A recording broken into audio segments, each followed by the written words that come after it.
আসসালামু আলাইকুম বন্ধুরা, কেমন আছেন সবাই? আমার চ্যানেলের নতুন একটি ভিডিওতে আপনাদের সবাইকে স্বাগত জানাই। আজ আপনাদের সঙ্গে রুই মাছ দিয়ে হাতে মাখা মাছের ঝালের একটি স্পেশাল রেসিপি শেয়ার করব।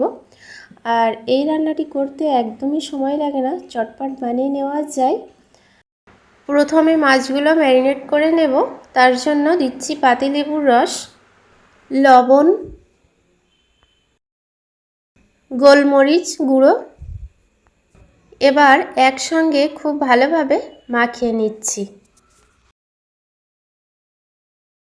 মশলার সঙ্গে মাছগুলো ভালো করে মাখিয়ে নিয়ে 15 মিনিট এভাবে রেখে দেব।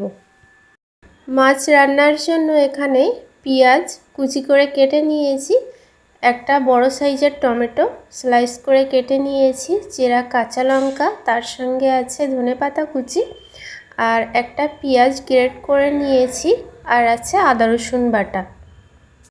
রান্নার জন্য একটা কড়াই নিয়েছি, আর প্রথমেই দিচ্ছি টমেটো কুচি।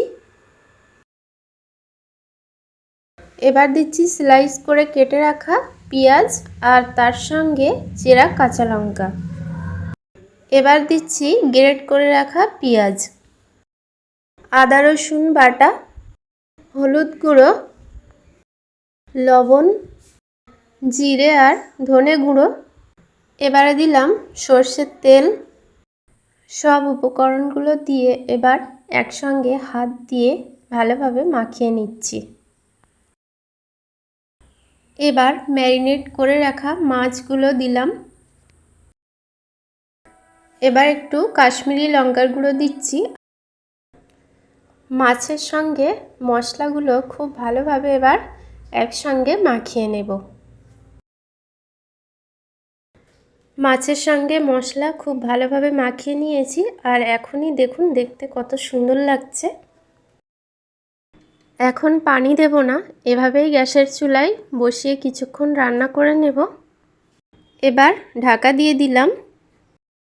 একদম অল্প আঁচে গ্যাসের চুলায় বসিয়ে দিয়েছি, আর 5 মিনিট মতো রান্না করে নেব। ফিরে এলাম 5 মিনিট পরে। এবার মাছগুলো একে একে উল্টিয়ে দিচ্ছি। মাছগুলো সব উল্টিয়ে দিয়ে এবার 1 কাপ পরিমাণ পানি দিলাম। এবার উপর দিয়ে ধনেপাতা কুচি ছড়িয়ে দিচ্ছি। ঢাকা দিয়ে এবারও অল্প কিছুক্ষণ রান্না করে নেব, 5 থেকে 7 মিনিট। ফিরে এলাম 5 মিনিট পর, আর রান্নাটা একদমই হয়ে গেছে। দেখুন বন্ধুরা, মাছের ঝাল রান্নাটা দেখতে কিন্তু ভীষণই ভালো লাগছে, কালারটা যেমন সুন্দর হয়েছে, আর এইভাবে রান্না করলে খেতেও অসাধারণ লাগে।